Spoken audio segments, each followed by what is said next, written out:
2026 erronka handiekin hasten da Nafarroako udalentzat etxebizitza eskuragarria bermatzea, despopulazioa geldiaraztea, trantsizio energetikoan aurrera egitea edo zerbitzuen berdintasuna ziurtatzea lurralde osoan. Biztanleak galtzen dituzten herriak, geratu ezin diren gazteak eta jarduteko tresna gehiago eskatzen dituzten udalak. Nafarroko udal eta kontzejuen federazioak lurraldeko toki entitateak biltzen ditu, besteak beste bertan ematen diren arazo eta erronkei konponbidea edo irtenbidea bilatzeko. Gurekin Xabier Alkoaz, Tafallako alkate eta Nafarroko udal kontzejuen federazioko presidentea. Kaixo, Xabier. Kaixo, egunon. Egunon. Pasaden urtean federaziotik despopulazioan jarri zenuten begirada eta aurten etxebizitzaren afera jarri duzue jardunaldien edo jardunen erdigunean. Joango gara pixkat aurreko urtekoa begiratzera. Federaziotik 2025ean despopulazioaren inguruko parte hartze prozesua aurrera eraman zenuten. Nafarroko despopulazioaren egoeraren inguruan zer irakurketa egin duzue edo zein ondorio nagusi atera dituzue? Bueno, esan duzun bezala, 2025 urtean, federazioak prozesu parte hartzaile bat aurrera eraman genuen, ez, federaziotik, eta hortik, atera dira 74 neurri, ez, bidali genituela, bai parlamentura, eta bai Nafarrako gobernura, neurri horiek kontuan hartzeko, ez, urrengo hilabeteetan despopulazioen aurkako eta horren inguruko lege guztietan kontuan hartzeko. Azkenean egin duguna izan da toki entitateen ahotsa dokumentu batean jarri eta hori erabakitzeko edo erabakitzeko eskumena duten organoei bidali. Eta jaso dituzuen ahots horietan eta horietatik sortu dituzuen edo idatzi dituzuen 74 neurri horietan Nafarroko mapa zabalduta non dago despopulazioaren arazo larriena? Bueno, esan behar da Nafarroan azken 30 urteetan populazioa 27% igo dela. Baina horren kontra ez, udalerrien 56% populazioa galdu duela. Orduan hori esan nahi dugu, despopulazioen mapa oso zabala dela, ez? Pirinoa, Aurre Pirinoa, Lizarraldea, Erdialdeko hainbat leku, horiek dira, despopulazioa gehien pairatzen duten lurraldeak maien hori. Esan da, zut datu esanguratsua dela, lehen esan dudana, ez? 27% igo dela populazioa, baina udalerrien 56% populazioa galdu dutela. Eta horri kontuan hartuta esan beharra dago baita, Nafarroako udalerrien 70% mina biztale, baina gutxiago dituztela, horrek zer esan nahi du.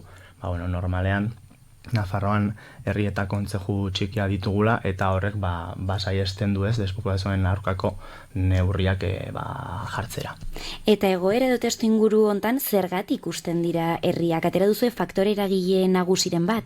Azkenean ez dago faktore bakar bat, esan duzun bezala, baina bai antzeman dugula ez, orain dela 25-30 urte, gobernu ezberdinek hartutako erabakien ondorioa dela ez, Nafarroa despopulazio prozesu honetan egotea. Eta esan beharra dago baita ez dela bakarrik, fenomeno hau ez dela Nafarroan bakarrik ematen, baizik eta estatuko beste parteetan ematen da, eta baita Europako beste parteetan ematen dela ez. Azkenean, guk egin duguna izan da, txosten batean jarri, toki entitateen ikuspuntutik, zer egin behar den edo zer uste egun egin behar dela ez, arazo honi aurre egiteko.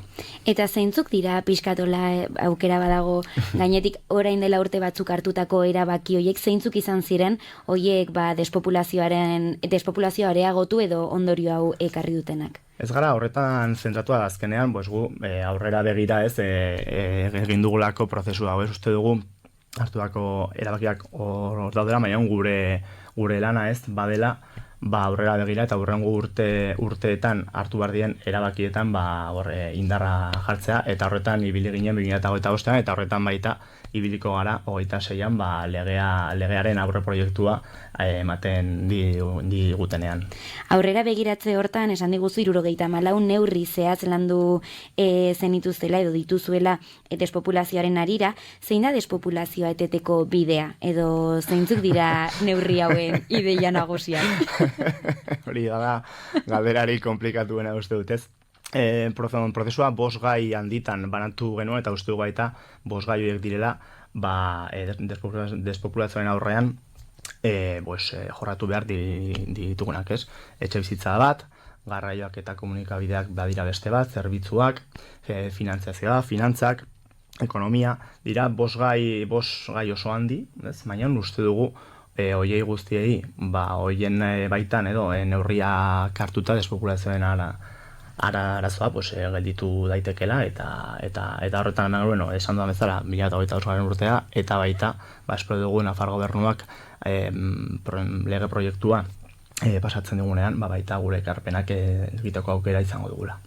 Eta esan duzu, 74 neurri horiek 5 hildo edo gai handitan banatzen direla, hauetako gai garrantzitsu bat da, nola bermatu zerbitzuen berdintasuna, ez? Hitz egiten zenun bai garraioaren inguruan zerbitzuak, nola bermatu edo zein da bidea, ez? Bermatzeko zerbitzuen berdintasun hori landa eremuan ere.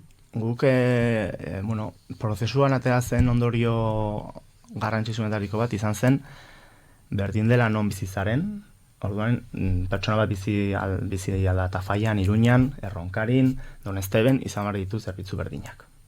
Eta distantza berdinera, eta zerbitzu publiko, eta kalitatezko zerbitzuak. Orduan, horren baitan uste dugu, Nafar gobernuak izan behar dela kapaza ez, hori gizarte osoan bermatzeko. Ez dituzue proposamen exekutiboak egiten, baina garatutako neurriak zuk esan bezala Nafarroko gobernuan eta parlamentuan eman eta beraiekin partekatu dituzue. Despopulazio eta landa garapen bueltako legean txertatuko dira, ze egoeratan dago esan diguzu oraindik ez dituzuela jaso edo nolakoa izango da hemendik aurrerako pausoiek? Bueno, gu eman genien bai parlamentoko talde guztiei eta bai Nafar gobernuari pasa genien guk egindako txostena, harrera ona izan zuen, bai talde guztietan baita Nafar gobernuari hori esan beharra dago, eta espero dugu hurrengo aste edo hilabeteetan horre proiektu hori pasatzea, ikusten ditugun guk esandako neurriak eta bestela ekarpenak egiteko aukera izaten dugun baita.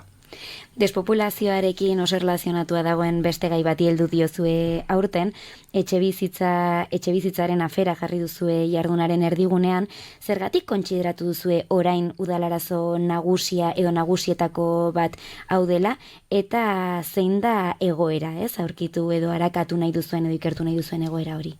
Bueno, inkesta guztiek esaten dute gizartearen arazo larrienetako bat ez, ero handienetako bat etxebizitzarena dela, eta federazioa bada toki entitateen elkartea, ez? Eta toki entitatea gara, gizartetik hurbilen gauden administrazioa. Orduan, horren baitan uste dute aurten 2026 urte honetan ezin genuela alde batera egin, ez? Eta etxebizitzaren arazoa baita, erronka eta arazo bezala izan behar genuela federazioaren iparrorratzean, ez? Horren baitan, etxebizitzaren arazoa oso potoloa da, ez da errez konponduko, ez daude formula magikoak, eta uste nuen baita federazioak bere aletxoa jarri behar zuela honetan ere. Aurreko urtean parte hartze prozesu bat aurrera eraman zenuten, nolako neurriak edo ze dinamika, ze prozesu edo ze egiteko moduak proposatu dituzue aurtengoan? Bueno, etxebizitzaren inguruan hainbat ekimen aterazien, baina federazioan aurten, azken urteetan arau aldaketa izu handiak gondira toki entitateen eskumenei eragiten diotenak, eta horren baitan, etxebizitza usten zergapetzeko ordenantza modelo bat egin nahi dugu toki entitate guztiei emateko ez, eta hori baita aplikatu ahal izateko. Ordenantzarekin bakarrik ezin dira etxebizitza hutsak zergapetu, horretarako baita Nafar gobernuak zerrenda bat bidali behar die udal guztiei, eta orduan gure lanaren zatia egin nahi dugu lehen bailen, eta baita eskatuko diogu Nafar gobernuari beren lanaren zatia egitea, azkenean lehen esan dudan bezala ez, etxebizitzaren arazo potolari gure aletxoa jartzeko. Arazo hau pixka eta aztertzen edo arakatzen saiatuko gara, baina justu orain esan duzuna, ordenantzaren bitartez ez, udaletxeek aukera izango dutela, zergapetzeko, ze tarte da aukera dute udalek etxebizitzaren merkatuan esku hartzeko? Tartea txikia da ez, baina esan duan bezala arazoa oso komplejoa da, eta arazo konplejoei ez daude irtenbide errazak, ez? Eta uste dut hor, administrazio ezberdin arteko elkarlana, federazioaren erekin baita elkarlana, garrantzitsua dela, ez? Arazo eta erronka honi aurra egiteko guztion artean. Azkenean, argi dugu, eta horrela esaten digutelako azkenen egunetan atera diren datuak, geroz eta arazo larriagoa dago etxebizitzaren inguruan.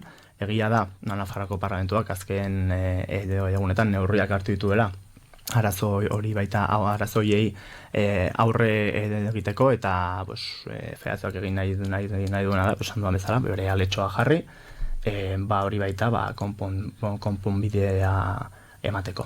Konplexua eta potoloa den arazo eta arlontan etxebizitzarena, zeintzuk dira arazo edo ez fokoa jarri beharreko puntu horiek? Eskaintza oferta nahikorik ez dago, prezioen kontrola, espekulazioa nola mugatu, prezioen gorakada, zeintzuk dira hortan fokua edo argitu nahi dituzuen puntu horiek? Bueno, esan dituzun guztiak eta batzu gehiago baita badira arazoaren arazo konplejo horren arazoa hori egiten dutenak, eta guazkenan zentratu gara udal eskumen artean dagoen horretan, ez badera, azkenean etxebizitza hutsak zergapetzeko ordenantza modelo bat pasatzea, eta Nafar Gobernuari eskatzea zerrenda hori, ez, etxebizitza hutsen zerrenda hori bidaltzea, ez, udal guztiei. Etxebizitza hutsetaz aparte, beste arazo eta egoera, esaten zenuen bezala, konplexua da.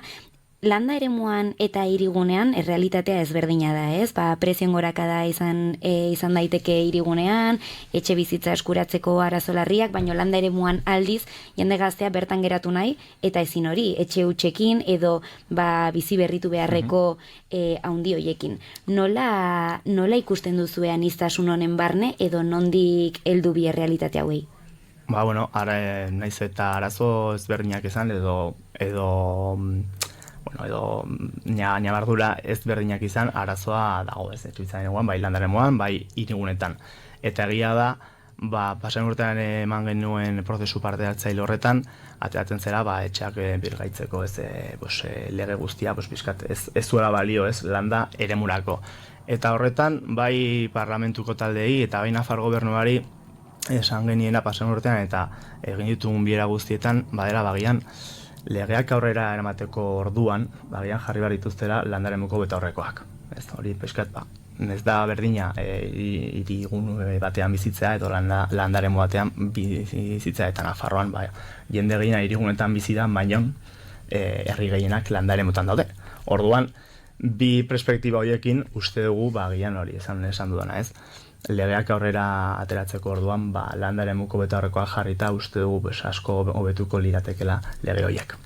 Eta planteatuko duzuen edo hemendik, ez, ideia den plangintza horretan lan egitea, Nafarroko etxebizitza lege berria nola aztertzen duzue? Ongi harrera positiboa, ez, egiten dugu federaziotik, baita aurrera tira diren lege lege eta araudi guztiei, baina mai eskatzen diogula Nafar Gobernuari ausardia gehiago, ez, azkenean eremu tentsionatutako zonaldeak 21 herrietara mugatu dira, eta uste dugu Nafarroa osoan baita beharrezkoa dela Nafarroa osoa eremu tentsionatu bezalako zonaldea deklaratzea, horrek ematen digulako beste herramienta batzuk, ez, arazo honi aurre egiteko. Eta zeintzuk izan daitezke, esan bezala Espainian eta Nafarroan etxebizitza legearen bueltan tentsio eremuak ezartzeko aukera bada, eta Nafarroan hiri batzuetan dago, zerke karriko luke hori Nafarroa guztira zabaltzea, ze aukerak emango lituzke udaletxentzako edo Nafar Gobernutik kudeatzeko etxebizitzaren alorra? Aukera ematen du, ez, eremu tentsionatutako zonaldea deklaratzea, ematen du plan espezifikoak aurrera eramatea, eta horrek eramaten du baita neurri espezifikoak hartzea etxebizitzaren arazoari aurre egiteko. Lehen esan dugu ez daude formula magikoa, baina uste dugu bakoitzak alduen guztia egiten badu etxebizitzaren arazoari aurre egin alko diogula. Eta egoera hontan edo etxebizitzaren kontuan inplikatuak daude ere esparru pribatu asko, ez? Etxebizitzaren kudeaketan eta salketa hortan. Enpresa pribatu hauei lotutako neurriak daude edo horri begiratzen diozue edo hori ez da sartzen zuen lanketa honetan? Azkenean federazioa bat toki entitateen elkarte bada eta gu toki entitateen eskumenen baitan dauden neurriak hartu galditugu eta horretan zentratzen gara. Asiron, federazioa esan bezala zu hemen txaukat, federazioa, Nafarrokoet udal eta kontzejoen federazioko izan luzea, hoi da. Izan luzea da. Asiron alkate izendatu zutenetik UPNek erabaki zuen hemendik federaziotik, Nafarroko udal eta kontzejoen federaziotik ateratzea. Nola jaso zenuten erabakia, nola izan zen prozesu hau eta honek zer eragindu edo ze ondorio izan ditu?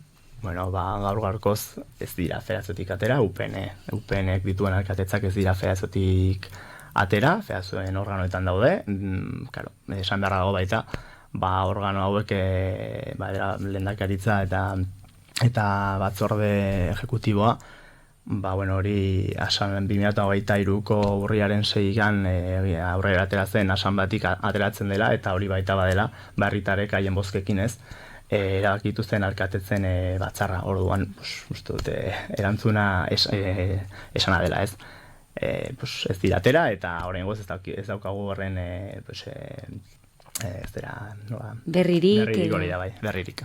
Primeran, eskerrik asko, Xabier, hurbiltzagatik bai aurrekurtean 2025an despopulazioaren arira egindako lana, eta bai aurten helduko diozuen etxe bizitzaren arazo eta errealitate konplexu horri, noski jarraituko dugu egiten duzuen ikerketa eta lanketa, eta ekarriko dugu ere horren inguruan gehiago jakiteko. Mila esker. Mila esker hartu